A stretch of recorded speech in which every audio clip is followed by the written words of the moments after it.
चलिए हिंदी पेडागोजी केवल करेंगे इसमें, ठीक है। और 15 टॉप क्वेश्चन होगा ये आपके एग्जाम के लिए, क्योंकि जितना भी हम लिए हैं केवल टॉप प्रश्न का ले रहे हैं, ठीक है। तो चलिए केवल पेडागोजी स्पेशल करते हैं, क्योंकि भाई काफी हार्ड हो गया है आजकल। हिंदी पेडागोजी का लेवल काफी अलग है ना, पूछने का भी तरीका अलग हो रहा है अब। लेकिन फिर भी देखिए ध्यान से, भारत में विद्यालय शिक्षा के संदर्भ में बहुभाषावाद के लिए कौन सा कथन सही है। क्वेश्चन पूछा है बहुभाषावाद के लिए, तो आपका उत्तर होगा बहुभाषावाद का प्रयोग भाषाओं और विषय के शिक्षण अधिगम के लिए एक साधन के रूप में, है ना, संसाधन के रूप में। तो मैं एक बार लिखवाया था कि बहुभाषा की बात करें तो संसाधन आंसर सही जाएगा। तो ये कीवर्ड आपका यहाँ पे काम कर रहा है, बहुभाषा तो संसाधन, ठीक है। इसीलिए आपका उत्तर सबसे मजेदार ए होगा। देखिए बहुत क्रिटिकल प्रश्न आजकल सेट कर रहा है हिंदी का, इसका लेवल ही हाई है, लेकिन हम लोग को कीवर्ड निकालना है और इस कीवर्ड से आप अच्छा कर सकते हैं। मात्र 15 टॉप क्वेश्चन है। भाषा शिक्षण के किस उपागम में समूची पाठ्य सामग्री के अर्थ पर ध्यान दिया जाता है, बजाय एक शब्द के अर्थ, एक शब्द के अर्थ पर किसको छोड़ के बाकी सब पर ध्यान दिया जाता है। समग्र भाषा उपागम को छोड़ के बाकी जितने भी है सब एक एक चीज पर के आप क्या करेंगे, ध्यान दिया जाता है। तो आपका उत्तर सबसे मजेदार यहाँ बी पर जाएगा, ठीक है। आइए अगला प्रश्न आपके लिए, वाक समुदाय लोगों का वह समूह है जो, बताइए क्या होगा। फर्स्ट क्यों नहीं, विशिष्ट उद्देश्य के लिए भाषा विशिष्ट प्रकार में बात करते हैं। तो यहाँ विशिष्ट उद्देश्य नेगेटिव वर्ड होता है, विशिष्ट वर्ड, और ये कभी सही नहीं जाता है सीटेट में, समझे। और बी बोला कि भाषा के प्रयोग के संदर्भ में, संदर्भ बहुत मजेदार होता है, एक समान मानकों का प्रयोग करते हैं, है ना। तो एक समान मानक का प्रयोग ही वाक समुदाय कहलाता है। इस बात को आपको याद नहीं करेंगे तो ये मानक वर्ड आप लोग क्या मानते हैं, नेगेटिव मानते हैं ना। लेकिन मेरी बात ध्यान से सुन लीजिए, यदि आपके एग्जाम में वाक समुदाय की बात कर दिया तो वहां आंसर में रहेगा एक समान मानक का प्रयोग, ठीक है। एक समान मानक का प्रयोग रहेगा तभी जाकर के वह वाक समुदाय कहलाएगा। मतलब ठेठ भोजपुरी में समझिए कि आप जहां निवास करते हैं वहां का हिंदी आ यूपी का हिंदी, यूपी ले लीजिए उत्तर प्रदेश का हिंदी, वहां का हिंदी कुछ अलग है। मुजफ्फरपुर का हिंदी कहाँ जाई छी का करे छी, है ना। तो होता क्या है, वाक समुदाय है, एक मानक में लोग बोलता है वहां पे, ठीक है, एक तरीका से बोलता है। इसलिए आपका उत्तर बी पर जाएगा सबसे बेटर। कोई दिक्कत तो याद रखना पड़ेगा, एक कीवर्ड बना वाक समुदाय तो एक मानक, एक समान मानक का प्रयोग, ठीक है, एक कीवर्ड है, इसे पकड़ाएगा और नहीं तो हिंदी पार हो जाएगा माथा के ऊपर से। नेक्स्ट है, कक्षा 5 की अध्यापिका अपने विद्यार्थियों को कहती कहानी सुनाते समय रचनावाद उपागम का प्रयोग करती है, उसे अपनी कक्षा में किस युक्ति का अनुसरण नहीं करना चाहिए। नेगेटिव पूछा है, हाँ, कंठस्थ करके वर्णन करने की बात नेगेटिव होता है, कंठस्थ वर्ड नेगेटिव और वर्णन वर्ड भी नेगेटिव। तो आपका उत्तर सी पर जाएगा। आइए नेक्स्ट प्रश्न आपके लिए इंतजार कर रहा है, काफी धांसू प्रश्न दिया हुआ है, आप लोग का भी स्तर पता चल गया होगा। निम्नलिखित में कौन सा भाषा अर्जन के दौरान आरंभिक शब्द त्रुटि का आश्रय अतिशय रूप में विस्तार का उदाहरण है। विस्तार का उदाहरण कौन सा है, तो भाई बच्चे उड़ती हुई सभी चिड़िया को गौरैया कहता है। ये क्या हो गया, उसके माइंड त्रुटि का अतिशय रूप विस्तार हो गया है, त्रुटियों का विस्तार चल रहा है। मतलब कि जितना चिड़िया देख रहा है सबको कह रहा है गौरैया है, सबको गौरैया है, चाहे कोई भी है। तो ये आपका उत्तर ए पर जा रहा है यहाँ पे, ठीक है। आगे बढ़ते हैं, कहता है कि भाषा शिक्षण के किस उपागम में अर्थ के प्रति समझ बनाने की जगह वाक्यों के प्रति रूपों को याद करने पर बल दिया जाता है। तो याद करने की बात बोला तो संरचनात्मक उपागम ही याद पर बल देता है। मैं आपको लिखवाया भी था, ठीक है, तो आपको याद करना पड़ेगा। याद करने पर बल देने वाला कौन सा उपागम? संरचनात्मक। एक कीवर्ड हो गया आपके सीटेट एग्जाम के लिए, कीवर्ड हो गया सीटेट एग्जाम के लिए वीवीआई कीवर्ड। याद करने पर बल देता है संरचनात्मक उपागम। ये सब अगर जिन व्यक्ति को याद हो गया ना इस कीवर्ड, कभी फेल नहीं कर सकते हैं। गहन पठन क्या है? हाँ, गहन मन एकदम बारीकी से खूब गंभीर रूप से पढ़िए, उसी को हम कहते हैं गहन पठन। आगे बढ़ते हैं। निम्नलिखित में कौन सा डिस्थीरिया का लक्षण है? ये भी याद करने वाली बात है। बहुत बेटर। डिस्थीरिया के बारे में मैं लिखाया कि उसमें मांसपेशी की चर्चा करेगा, माने शरीर के मांसपेशी के कारण बोलने में कठिनाई हो।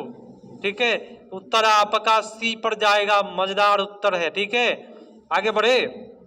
अगला है, निम्नलिखित में कौन सा पठन कौशल का उप कौशल नहीं है? देखिए, संबंध स्थापित करना है, अनुमान लगाना, विश्लेषण उप कौशल में आता है, लेकिन अंतः क्रिया जो है पठन का उप कौशल नहीं है। मैं इसका लिखवाया भी था कीवर्ड में, आप लोग जरा कीवर्ड देख करके ही जाइएगा। ठीक है, अगला प्रश्न है कि पठन के, एक सेकेंड, पठन के बारे में निम्नलिखित कथन पढ़कर सही विकल्प का चयन करें। तो सही विकल्प का चयन कौन सा होगा? कहता है पठन एक ऐसी प्रक्रिया है जिसमें पाठ सामग्री से सूचनाएं और ज्ञान अर्थ निर्माण के साथ ग्रहण किया जाता है। अर्थ लगा करके क्वेश्चन के जो है ना, इसको हिट कर दिया, मजेदार हो गया, ये सही जा रहा है। डिकोडिंग लिखते हुए शब्दों को सही तरीके से उच्चारित करने के लिए अक्षरों के नमूने के ज्ञान के साथ साथ अक्षर ध्वनि के साथ इस्तेमाल की क्षमता नेगेटिव होता है। ठीक है, तो आपका सबसे बेटर होगा ए सही और बी गलत। आगे बढ़ते हैं।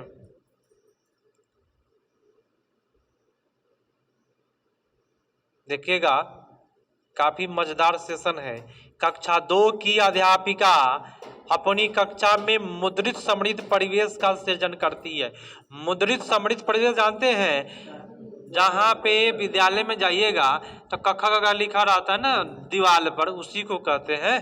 तो निम्नलिखित में कौन सा कार्य करवा सकती है, बताएं? दीवार पर देखिए, मुद्रित समृद्ध परिवेश की जब भी बात करता है, मुद्रित माने होता है छपा हुआ, तो याद रखिएगा कि आपके विद्यालय में 1 2 के 5 के विद्यालय में दीवार पर छपा रहता है, लिखा जाता है, ताकि बच्चा का देख के भी लिख सके। बात समझे? तो दीवार वाला आपका उतर जाएगा। उचित ऊंचाई पर कहानी पोस्टर लगाना। ठीक है, आगे बढ़ जाते हैं कि नीचे भाषा कौशल के विकास के लिए किस कुछ युक्ति दी गई है भाषा कौशल के लिए। तो निम्नलिखित में कौन सी श्रवण के विकास के लिए प्रयुक्त की जा सकती है? तो अध्यापक कहानी में आए पात्रों की भौतिक आकृतियों का वर्णन करने और उनका चित्र बनाने के लिए कह सकती है। तो सबसे मजेदार आपका हो जाएगा, क्या बोल दिया? श्रवण कौशल के विकास के लिए ना, श्रवण माने जिसमें सुन पाए।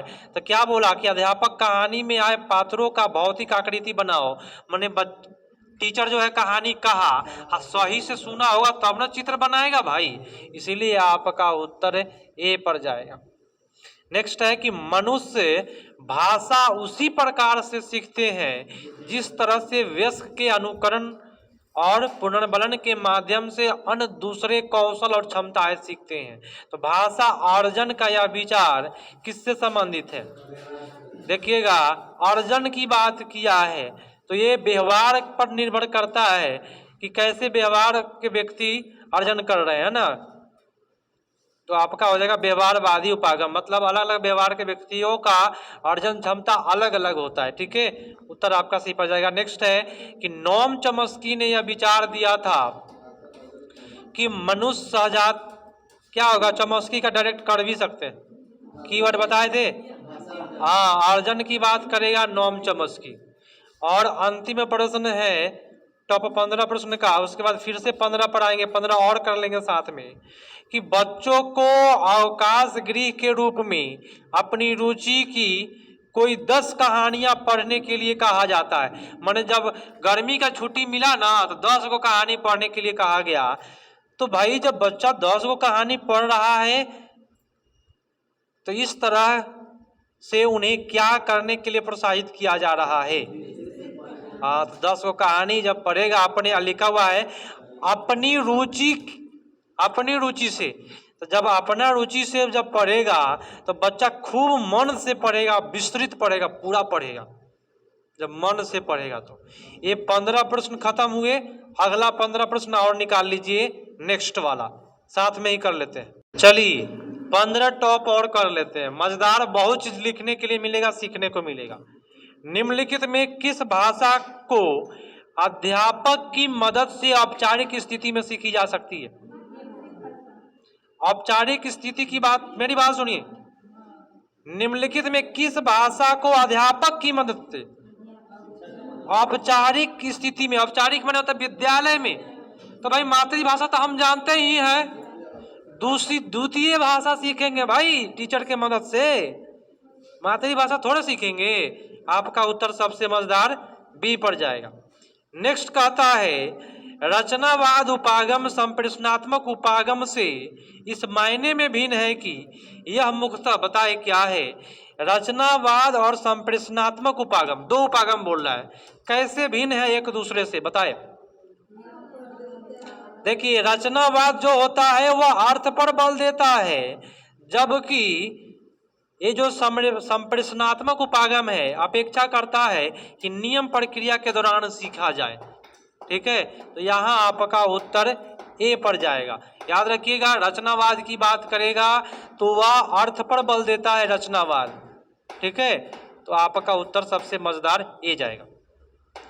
नेक्स्ट है किसके अंतर्गत लोगों को सुझाव देने के बजाय सीधी सीधी कहा जाता है कि उन्हें क्या करना चाहिए? क्या होगा?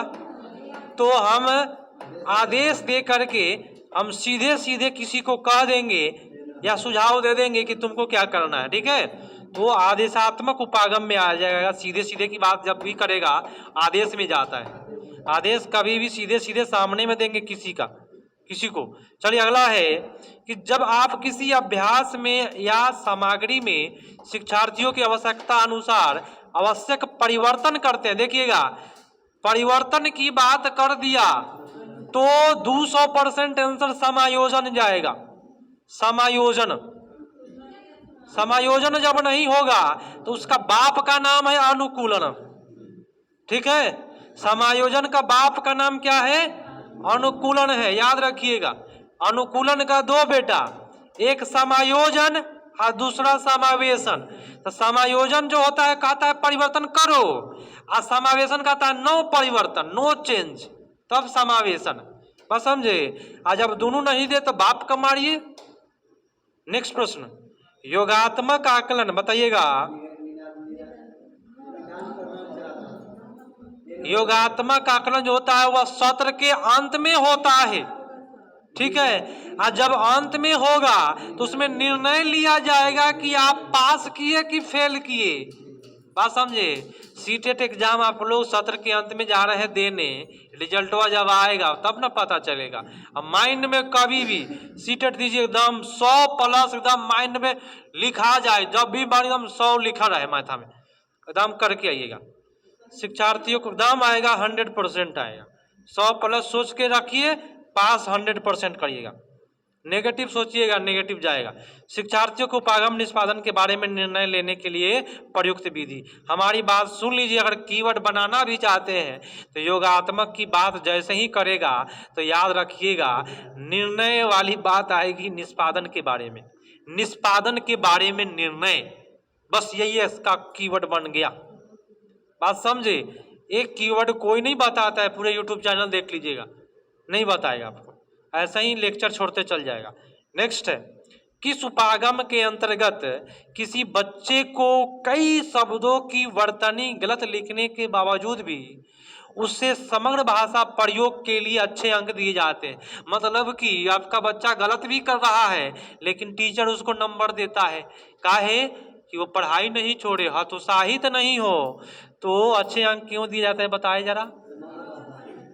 समग्र भाषा के लिए कम से कम भाषा तो लिख तो पा रहा है ना, बोले भाई एक दो मीनिंग गलत हो जाए, लिख तो पा रहा है, तो समग्र भाषा के लिए उसको नंबर दिया जाता है।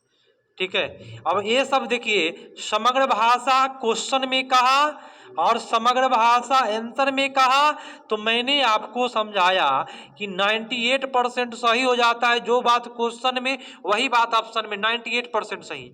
ऐसे ही नहीं मेरे यहाँ से 20 लोग 20 में 19 लोग पास किए हैं, ऐसे ही नहीं किए थे, ऐसे ही कीवर्ड बताए हुए थे जिसका प्रयोग करके आया लोग, 20 में 19 रिजल्ट आया ऑफलाइन से। बात समझे? तो आप लोग भी अच्छा करिएगा, अगर दिमाग में रखे रहिएगा, जो भी लिखवाए हैं उसको देख लीजिए। जब हम किसी विशिष्ट सूचना को जानने के लिए, क्या लिखा हुआ है, विशिष्ट सूचना को जानना है ना, तब तो हम बारीकी से पढ़ेंगे तबे सूचना निकलेगा। तो कभी भी विशिष्ट सूचना की बात करेगा, कीवर्ड बनना है आपके लिए, तो बारीकी पठन ये आपका कीवर्ड है।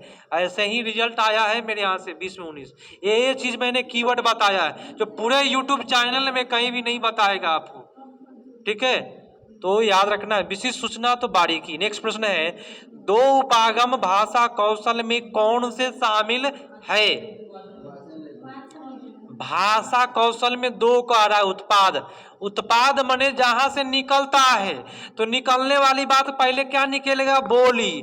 बोली को कहते हैं वाचन। अली माने लिखना। ट्रिक यही है, उत्पाद कौशल का ट्रिक क्या है, बो अली। बो से हो गया बोलना, बोलना बोले तो वाचन, अली से हो गया लिखना। ठीक है, इसलिए आपका उत्तर डी पर जा रहा है।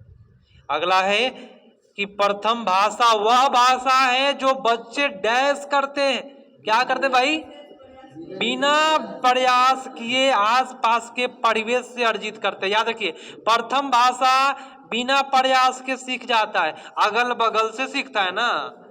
और याद कीजिए, अर्जन के बात करेगा, अर्जित की बात करेगा तब परिवेश से, और द्वितीय भाषा की बात करेगा तो विद्यालय में टीचर के द्वारा सीखता है। समझे, औपचारिक रूप से। नेक्स्ट प्रश्न, निम्नलिखित में कौन सा ध्वनि का उत्पाद और बोझ है? स्वनिम। ध्वनि की बात जैसे ही आती है, स्वनिम जागरूकता आ जाता है, तो स्वानिकी यहाँ पे लिख दिया है। ध्वनि का उत्पाद और बोध लिख करके आप लिख सकते हैं क्या, स्वानिकी लिख सकते हैं। अगर स्वानिकी नहीं रहे तो स्वनिम लिख सकते हैं। ठीक है, अगला प्रश्न आपके लिए नेगेटिव प्रश्न है। सबसे पहला ध्यान कि क्वेश्चन नेगेटिव पूछा कि पॉजिटिव, क्योंकि जितने भी विद्यार्थी जाते हैं वह सोचते हैं कि हम पॉजिटिव ही मार के आएंगे। तो पहले देख लीजिए नेगेटिव का रहा या पॉजिटिव। निम्नलिखित में कौन सा सर्व भाषा ड्रिल का अंश नहीं है? ड्रिल माने दोहराने वाले का अंश नहीं है। देखिएगा, व्याकरण नियम जो होता है यह कभी भी ड्रिल का अंश नहीं माना गया है, तो ये भी लिख सकते हैं, ड्रिल का अंश नहीं है तो व्याकरण नियम ड्रिल का अंश नहीं है। बात समझे? बाकी जितने चीज आप लेखो शामिल कर लीजिए, कोई दिक्कत नहीं।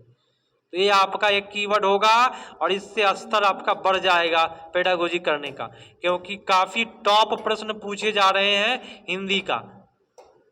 समझे, लेवल ही कुछ अलग है, इसलिए हम रेगुलर हिंदी कराऊंगा एग्जाम तक। निम्नलिखित में कौन सा उपागम मुख्यतः प्रवाह को समुन्नत करता है? प्रवाह माने तेजी से जो बोल रहा है, अच्छा कर रहा है, तो प्रवाह माने क्या, जितना बात करिएगा उतना आपका प्रवाह ठीक होगा बोलने का। ठीक है, तो संप्रेषण कहते हैं बातचीत को। नेक्स्ट है, निम्नलिखित में कौन सा गतिविधि अर्थ आधारित गतिविधि के अंतर्गत नहीं आएगी? अर्थ में कौन सा आता है? अंतःक्रिया आएगा, इस्तेमाल करिएगा पूर्व का ज्ञान का तभी आएगा। प्रत्येक शब्द को पढ़ना ये अर्थ में नहीं आता है, अर्थ में अर्थ नहीं है। ठीक है, चलो भैया आपका उत्तर डी पर चला गया, अर्थ में नहीं आएगा, प्रत्येक शब्द को पढ़ना। और दो प्रश्न और बच्चे, अधिगम योजना के बारे में क्या सही है? सही है कि बाल केंद्रित, और इससे सुपरहिट कोई आंसर ही नहीं बना है आज तक। समावेशी, बाल केंद्रित, अवसर, प्रेरणा, प्रोत्साहित, रुचि, जिज्ञासा, कल्पना, वास्तविक जीवन से जोड़ना, बाहरी जीवन से जोड़ना। ठीक है, भ्रमण करना, ये सब जो होता है काफी सही जाता है। गलतियों का विश्लेषणात्मक अध्ययन क्या कहलाता है? माने गलती का आप विश्लेषण कर रहे हैं, माने लेक्चर छोड़ रहे हैं, तो क्या होगा? चलिए, त्रुटियों का विश्लेषण। गलती माने त्रुटि, जो बात क्वेश्चन में वही बात आंसर में 98% सीटेट सही मानता है। और आज का क्लास यही समाप्त करते हैं। 20 मिनट में 30 प्रश्न मैंने कराया, 15-15 करके टॉप प्रश्न है, और आप समझ सकते हैं कैसा प्रश्न था।